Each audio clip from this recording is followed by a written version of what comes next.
Hello, my name is Cher Grieving, and this is my slide presentation for Module 11 for EDL 854, gifts to students or staff, and my source is listed below. First of all, when giving gifts to students, we need to remember the following. If the gift is a fundraising incentive gift, these gifts should only be available for students who meet the set criteria. Also, these gifts should be paid for through fundraising profits, and an example might be tickets to a local sporting event. If a student is selling candles and they are the top seller in their group, they may receive a prize, and that prize should be paid for through the fundraising profits. That prize could be anything, just as long as that student has participated and has met certain criteria. Oftentimes in schools, we do offer incentive gifts for something such as top seller in a fundraising event. We also give student gifts as special achievement gifts. An example might be a student who earns an academic or athletic achievement award.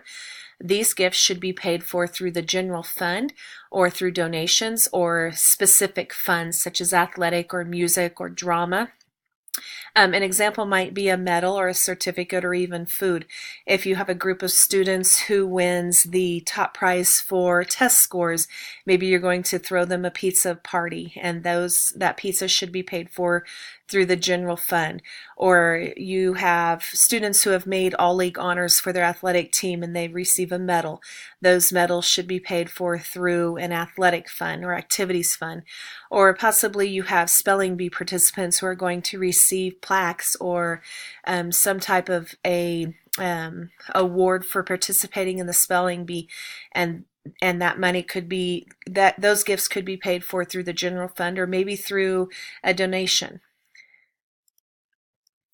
When giving gifts to staff, we need to remember the following.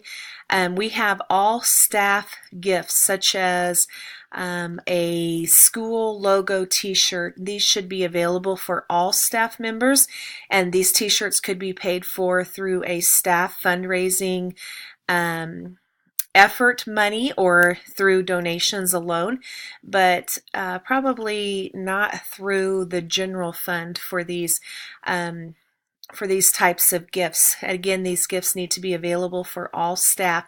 Another example might be plaques that have the teacher's name on it, or something that is specifically giving to all staff, kind of an appreciation gift.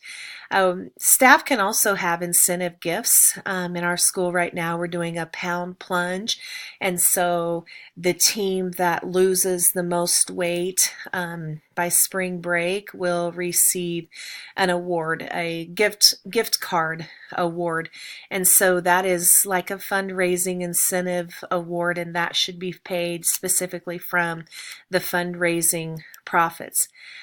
Special occasion gifts given to staff members are just for specific staff members, possibly staff who has been diagnosed with cancer or maybe has lost a loved one, and these gifts could be memorial gifts in the form of money, and these gifts need to be paid for through the staff remembrance fund. Maybe wedding gifts or even baby shower gifts could be paid for through the staff remembrance fund, which would be a line item in your budget. Some things to remember when giving gifts. First of all, if you're trying to determine whether an item is a gift or not, you can always ask yourself, does this item leave the school when the teacher leaves the school? So if you're giving a teacher a plaque for their 10 years of service, that's a gift because that's going to leave the school when the teacher leaves the school.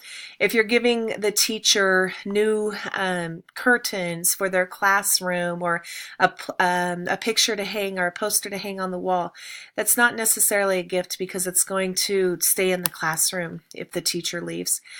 It's always best practice to ask a parent or community organization to coordinate benefit events for staff or students who are experiencing illness or catastrophic events. So for example, if you have students who have been diagnosed with cancer or staff who have lost loved ones and you want to do a fundraising event or a benefit, soup, supper, then it's probably best to leave these to parent committees or community members to organize this event. It can be hosted at the school, but it needs to be organized outside of the school. I just think once you start that for one person, you're going to have to do that for everyone. And finally, when purchasing gifts, always follow the procedural guidelines as listed in your policy book. Refer back to the policy book on gift giving, and that will save your administrator a lot of stress and headache. Thank you.